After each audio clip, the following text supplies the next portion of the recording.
Capítulo 7. ¿Qué tiene de bueno la tristeza? Al igual que la palabra tristeza, la palabra depresión no aparece a menudo en la Biblia.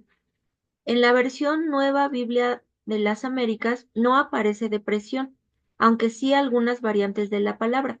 Según la traducción, puede ni siquiera aparecer. Esto no es único de esta versión. Sucede lo mismo con las versiones Reina Valera 60 y Nueva Traducción Internacional. En segunda de Samuel capítulo 13, versículo 4, la palabra hebrea dal puede traducirse como bajo, débil, pobre o flaco. Es difícil decidir si Abnón cumpliría los estándares actuales para la depresión. En segunda de Corintios capítulo 7, versículo 6, Pablo habla de sí mismo cuando dijo, pero Dios que consuela a los deprimidos nos consoló con la llegada de Tito. Es posible, aunque no probable, que Pablo cumpliera los criterios del DSM para depresión. Dudo que la palabra haya sido usada con la intención de decirnos que Pablo tenía una enfermedad médica. Sospecho que simplemente significaba que Pablo estaba desanimado por sus circunstancias.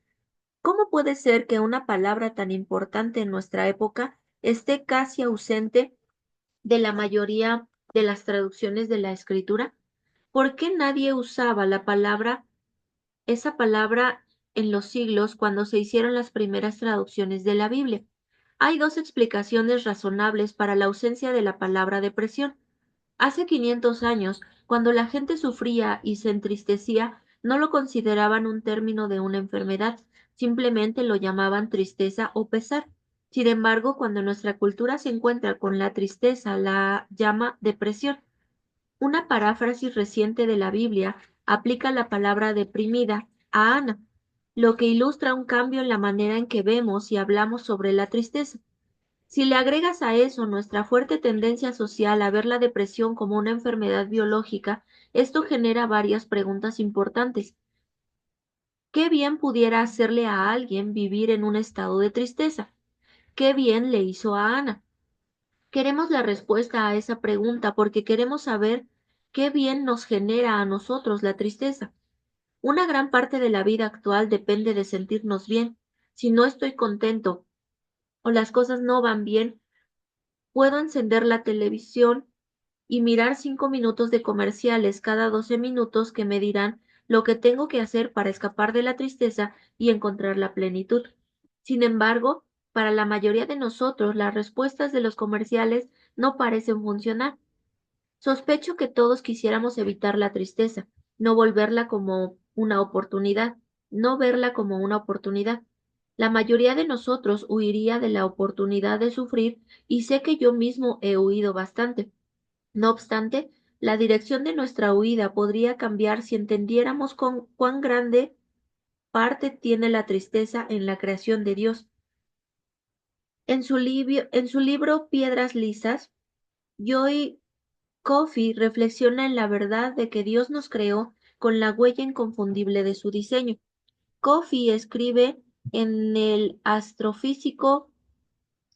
que el astrofísico Brandon Carter publicó un artículo en 1973 en el que afirmó que el mundo había sido diseñado como un único propósito, que los seres humanos vivieran en él. Lo llamó el principio antrópico. Carter creía que la naturaleza compleja de todos los elementos y eventos que eran necesarios para que los seres humanos habitaran la Tierra solo podía significar que detrás de ellos había un diseñador. Cualquier cambio, aunque fuera pequeño, en los ingredientes o en el proceso, habría resultado en un planeta como Marte, casi correcto, pero completamente inhabitable. Cada detalle era importante. Cuando los cristianos vemos eso, identificamos la obra de la mano de Dios. Yo afirmaría que la tristeza es una parte tan importante de esa creación cuidadosamente diseñada por Dios como el aire que respiramos y el agua que bebemos. Es igual de importante para nosotros como la distancia entre el Sol y la Tierra y el tiempo de rotación de ésta. Cuando Pablo habla de este aspecto de la tristeza, dice, porque la tristeza que es conforme a la voluntad de Dios produce un arrepentimiento que conduce a la salvación sin dejar pesar, pero la tristeza del mundo produce muerte. Esto lo dice 2 capítulo 7, versículo 10. La tristeza que es conforme a la voluntad de Dios es una herramienta que Él usa para llevarnos a la salvación. Existen todo tipo de aspectos de vital importancia para nuestra existencia, pero ninguno es más importante que nuestra salvación. Esto nos da la oportunidad de mirar la tristeza en una luz completamente diferente. En lugar de huir de ella, podemos detenernos y mirarla como es, una herramienta que Dios usará para hablarnos, y si estamos dispuestos a escuchar. Con estas ideas en mente, Ana y Pablo son buenos ejemplos de las diferentes maneras en que Dios usa la tristeza para lograr su propósito en nuestra vida. ¿Dónde está?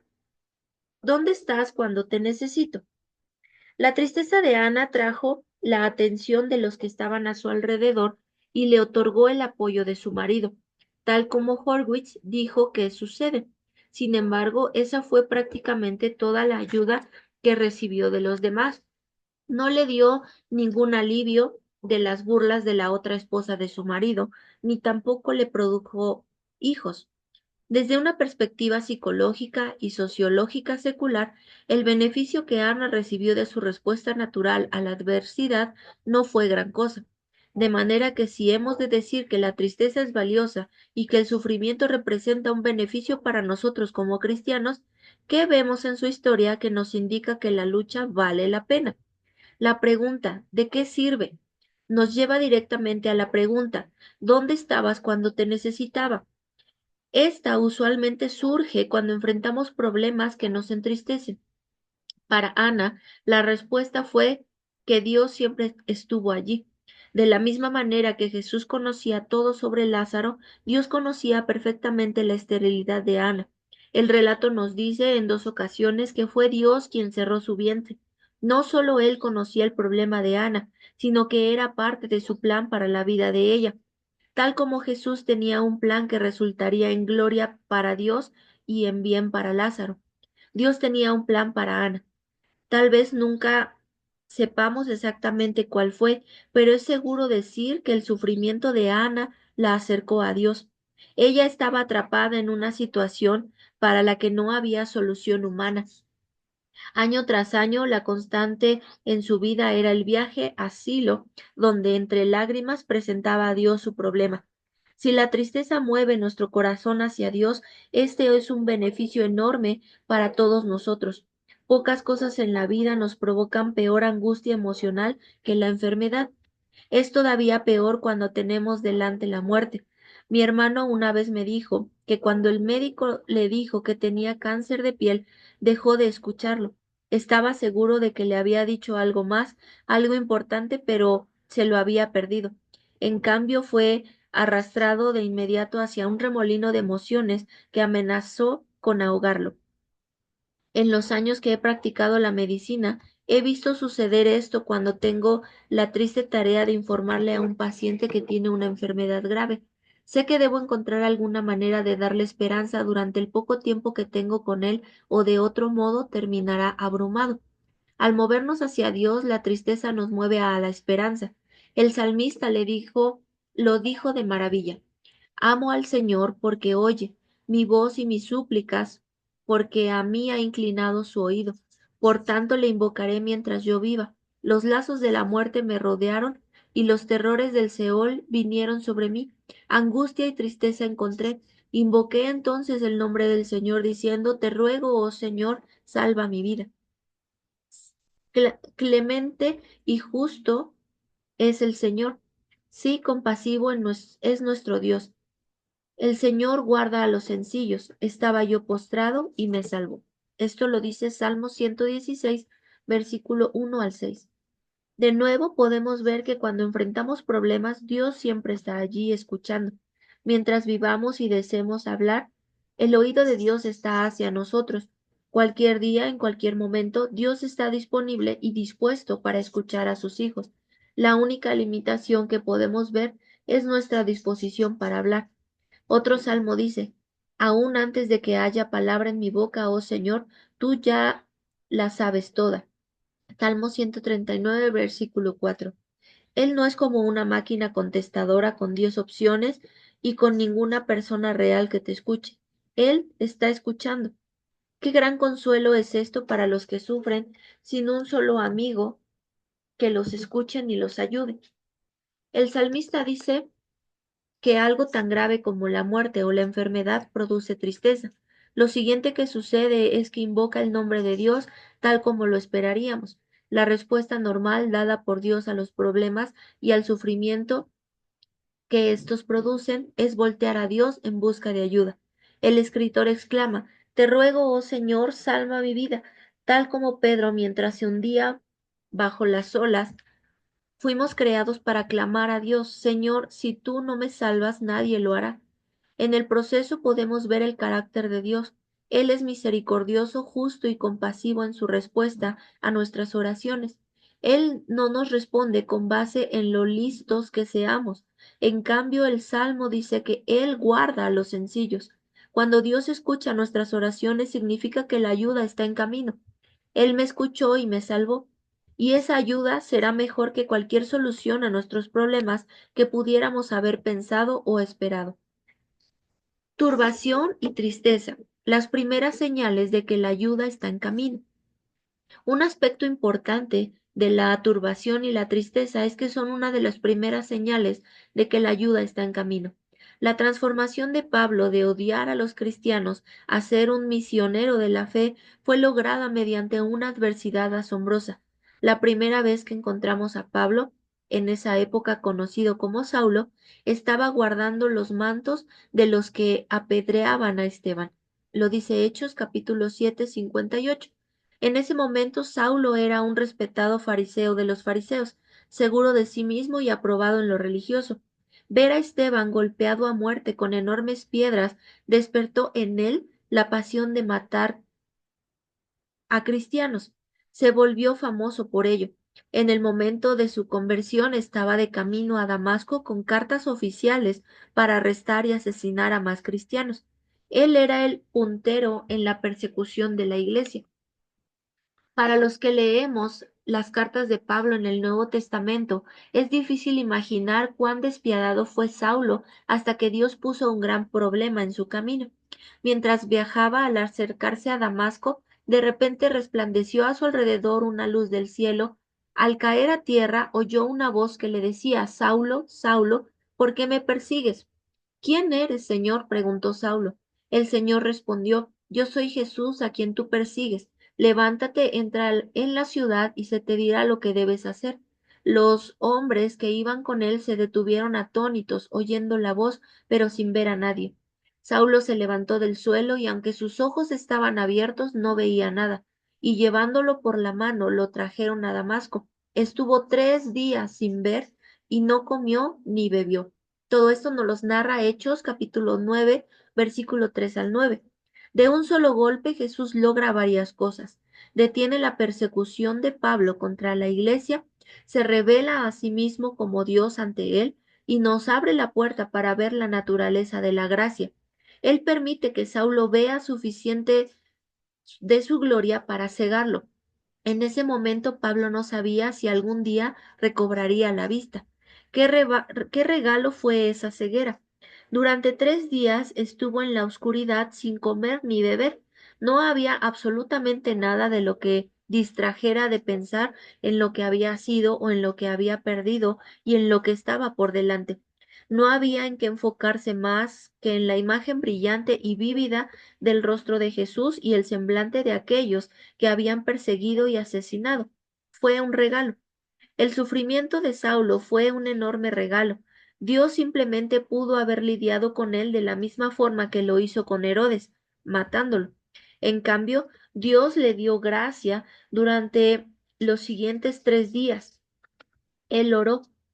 Imagina el remordimiento, la vergüenza, la humillación y sí, la tristeza que rodeó a Saulo en esa oscuridad. Sin embargo, todo esto lo movió a Dios y a su gracia. Ana y Saulo sufrían por razones muy diferentes. Podíamos decir que el problema de Ana no fue provocado por ninguna acción de su parte. Por otro lado, Saulo podía trazar una línea recta entre su comportamiento y su problema. No obstante, el resultado final fue el mismo. El problema y la angustia emocional los movieron a ambos a Dios. Muchos de nosotros podíamos compartir historias similares de cómo la tristeza, el sufrimiento y los problemas de la vida nos movieron hacia Dios. Por esta razón, la tristeza debe ser valorada como una parte creada de nuestro ser. La tristeza y el sufrimiento nos mueven a la gracia. El sufrimiento de Ana también la convirtió en una receptora de la gracia. En términos sencillos, gracia significa favor inmerecido. No merezco y no he ganado lo que he recibido. Lo que he recibido es un regalo. Pablo usó a Abraham para explicarlo. Porque si Abraham fue justificado por las obras, tiene de qué jactarse, pero no para con Dios. Porque ¿qué dice la Escritura? Y creyó Abraham a Dios y le fue contado por justicia. Por eso es por fe, para que esté de acuerdo con la gracia, a fin de que la promesa sea firme para toda la posteridad, no solo a los que son de la ley, sino también a los que son de la fe de Abraham, quien es Padre de todos nosotros. Lo dice Romanos capítulo 4, versículo 2, versículo 3 y versículo 16. No hace mucho estaba de visita con unos primos en el sur de California y fui a la iglesia con ellos. Resultó que el sermón fue sobre Ana y los problemas que sufrió. Esa mañana me fui con dos cosas escritas en el margen del folleto de bienvenida. El pastor dijo, los problemas nunca vienen sin un propósito, y el nombre de Ana en hebreo significa gracia. No creo que haya sido un accidente que el pastor predicara sobre Ana el día en que había viajado aproximadamente 3.600 kilómetros para estar ahí y justo cuando necesitaba escuchar sobre los problemas, la tristeza y la gracia. Tampoco creo que sea un accidente que el nombre de Ana signifique gracia. En realidad, de eso se trata toda su historia. Si leemos el relato de forma superficial, podrías pensar que es una historia sobre los males de la poligamia o las cargas de la infertilidad, y te perderías del punto principal. El relato refleja la definición de la feminidad en esa época, en la que Raquel le decía a Jacob, dame hijos, o si no, me muero. Raquel y Ana compartían la perspectiva de que no podían estar completas como mujeres a menos que tuvieran hijos. Si no tenemos cuidado, podríamos pensar que la trama de la historia es la forma milagrosa en que Dios abrió el vientre de Ana para darle hijos. Sin embargo, la trama real es la forma en que Dios trabajó en el corazón de una mujer cuyo único deseo era tener hijos. Verdaderamente la situación de Ana le representaba una carga y una terrible angustia. No obstante, en medio de ella, Ana estaba concentrada en sí misma y en su problema. Es allí donde vemos la gracia de Dios obrando. La tristeza abre la puerta al cambio. A partir del momento en que vemos sus lágrimas hasta que el pequeño Samuel es destetado y ella lo presenta en el templo para el servicio del Señor y de Elí, Ana cambia. Cambia de ser una mujer triste que solo puede ser llenada al tener un hijo a ser una mujer gozosa que está dispuesta a entregar al Señor a la persona más valiosa para ella. Ella no fue de mala gana al templo con su hijo Samuel, sino que fue con gozo a dejar atrás parte de sí. Entonces Ana oró y dijo, mi corazón se regocija en el Señor, mi fortaleza en el Señor se exalta, mi boca habla sin temor contra mis enemigos, por cuanto me regocijo en tu salvación. No hay santo como el Señor, en verdad no hay otro fuera de ti, no hay roca como nuestro Dios. Primera de Samuel capítulo 2 versículo 1 y 2. El resto de la oración de Ana es un testimonio de la gracia soberana de Dios. Lo sorprendente de esto es que Dios pudiera enviar un problema a la vida de Ana que le produjo tristeza y luego permitir que esa tristeza la moviera hacia Él, a la gracia y al cambio. Si fuera posible deshacernos de todo el sufrimiento y la tristeza, en verdad sufriríamos una gran pérdida. La verdadera importancia de la tristeza es que nos mueve al único lugar y poder que produce un cambio real en nuestra vida. En el Nuevo Testamento, Pablo fue un ejemplo de los propósitos misericordiosos y redentores para el creyente detrás del sufrimiento y de la tristeza.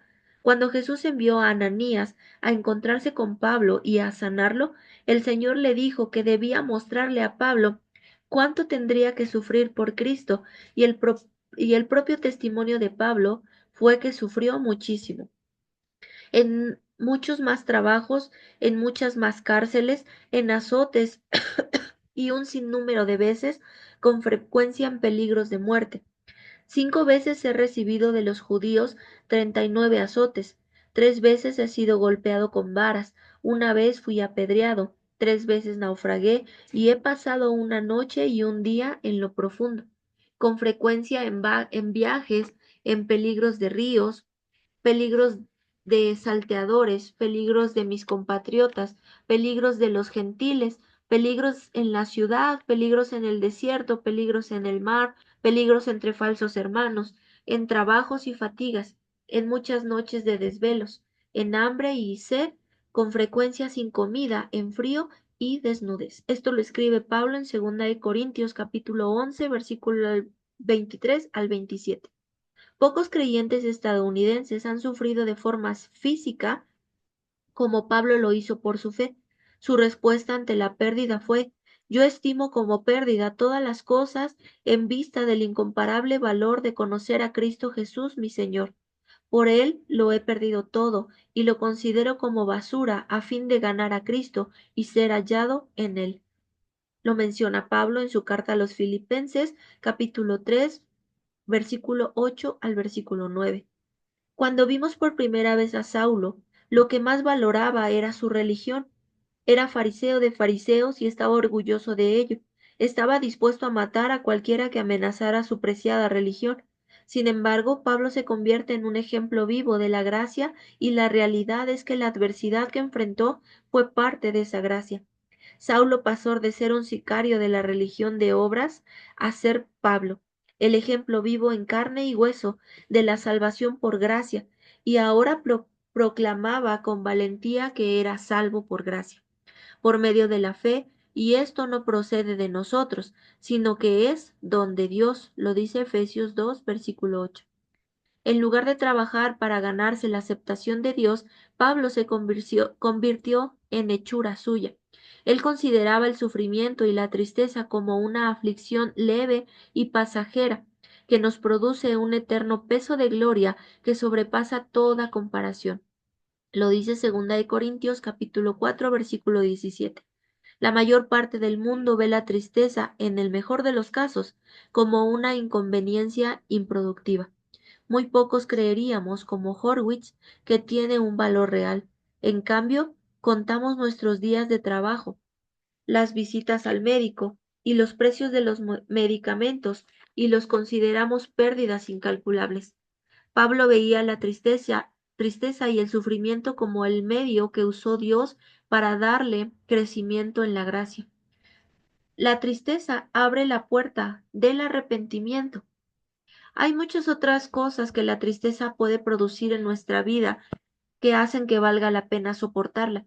El arrepentimiento es una de ellas. El arrepentimiento es una idea bíblica que significa transformar la mente o dar media vuelta y caminar en la dirección contraria. Para el creyente, la tristeza que conduce al arrepentimiento es un gran regalo.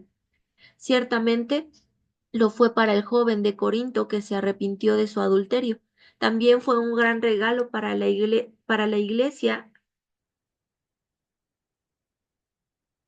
También fue un gran regalo para la iglesia ahí, porque se arrepintieron de las actitudes tolerantes hacia el pecado dentro de su congregación. Pablo dijo que esta tristeza piadosa producía en ellos un gran compromiso por la fe. Los momentos de tristeza pueden producir reconciliación entre seres queridos. Mi hermano, que es pastor, comenta que siempre que predica en un funeral, se toma el tiempo para instar a los presentes a considerar reconciliarse con los que están enemistados.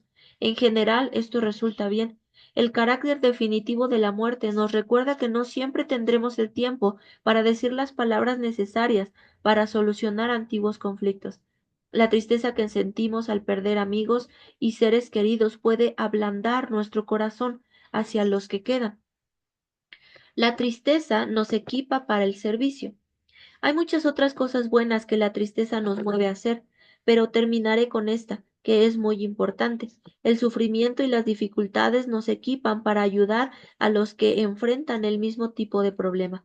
Pablo sabía esto porque sufrió y por tanto dijo, bendito sea el Dios y Padre de nuestro Señor Jesucristo, Padre de misericordia y Dios de toda consolación, el cual nos consuela en todas nuestras tribulaciones, para que también nosotros podamos consolar a los que están en cualquier aflicción, dándoles el consuelo con que nosotros mismos somos consolados por Dios. Lo dice 2 Corintios capítulo 1, versículo 3 al 4. Cuando tenemos dificultades en la vida, esto nos equipa para ayudar a otros que tienen los mismos problemas. Cuando entiendes que Dios nos dejó aquí en la tierra para servirlo y al servir a otros, entonces la tristeza se convierte en una capacitación profesional para el creyente. Al escribir este capítulo, miraba mi cuenta de Twitter para ver lo que el resto del mundo estaba haciendo. Me sorprendí por la cantidad de personas que conozco que estaban luchando con algo en este día en específico. Algunos habían perdido su trabajo, otros lidiaban con algún dolor crónico o con las preocupaciones diarias de la vida. Pero en las luchas todos nosotros nos estamos preparando para un momento en el que podamos decirle a otro hermano o hermana en Cristo, he estado allí y así es como Dios me sacó por su gracia. Todas nuestras lágrimas y gemidos deben ser estudiados para beneficio de otros. Una de estas personas citaba a Pedro. Si cuando hacen lo bueno sufren por ello y lo soportan con paciencia, esto haya gracia con Dios, porque para este propósito han sido llamados, pues también Cristo sufrió por ustedes, dejándoles ejemplo para que sigan sus pasos. Primera de Pedro capítulo 2 versículo 20 y 21. La confirmación definitiva de que el sufrimiento y la tristeza son útiles es la disposición de nuestro Salvador a sufrir por nosotros. Si Jesús sufrió por nosotros, debemos estar dispuestos a hacer lo mismo por los demás porque lo amamos a Él.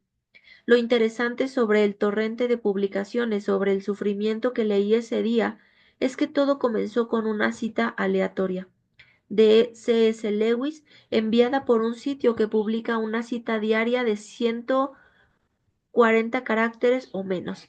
La cita de ese día fue: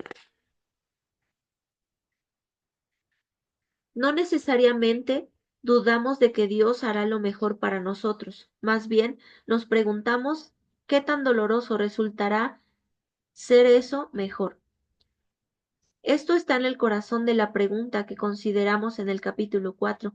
Aunque es probable que no sea posible eliminar con medicamentos la tristeza de nuestra vida, ¿deberíamos querer hacerlo? Conforme a lo que hemos visto en la Escritura, yo diría que la respuesta es un no enfático. No podemos deshacernos de algo que Dios ha creado y que busca usar en nuestra vida para su gloria y para nuestro bien. La razón por la que hacemos esta pregunta es porque, como dijo Lewis, nos preguntamos cuánto dolor habrá y realmente no queremos sufrirlo. No es que no querramos crecer ni cambiar ni ser más como Cristo, es solo que sentimos una aversión normal hacia el dolor. El dolor y la tristeza, así como los problemas que dan lugar a estos sentimientos en nuestra vida, son importantes para nuestro crecimiento espiritual. En otra cita, Lewis explica la cuestión. Imagina que eres una casa a la que Dios llega para reconstruirla. Al principio tal vez entiendes lo que Él está haciendo, pero con el tiempo comienza a desbaratarla de una manera que duele terriblemente y que no parece tener ningún sentido.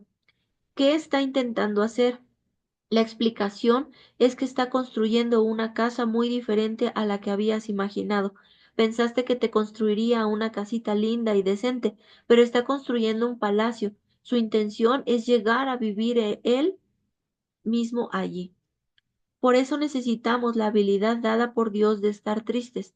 La tristeza, al igual que la felicidad, es una parte normal de las emociones que Él nos dio y que usa en nuestro crecimiento espiritual. Para este punto hemos desafiado muchas de las ideas que se usan para explicar trastornos del estado de ánimo como la depresión. Hemos visto que no es verdad que todos los síntomas y dolores que la medicina puede explicar sean resultado de la depresión. Hemos visto que a menudo los médicos y otros en el sector de salud diagnostican la depresión sin usar los criterios del DSM, que se supone la definen. Además, estos criterios pueden no ser capaces de diagnosticar de forma válida en hasta el 90% de los pacientes que etiquetan. Lo que es aún más importante, hemos descubierto que la tristeza es una parte útil de nuestro ser, el regalo de Dios para nuestro bien y su gloria. Hay un área más que merece ser desafiada. Actualmente, en la medicina y en la consejería, se asume que una vez que tienes depresión, tienes una probabilidad de entre el 50 y el 70% de que regrese. Aún así, ha sido tratado con éxito. Y ya que la mayor parte de los practicantes cree que la depresión suele ser un problema médico, diría que la única forma razonable de escapar de ella es a través de medicamentos. De nuevo, incluso algunos que no usan la Biblia para fundamentar su punto de vista están en desacuerdo con esto. En el siguiente capítulo los escucharemos a medida que buscamos la respuesta a la tristeza que viene con los problemas de la vida. Este fue el capítulo número 7.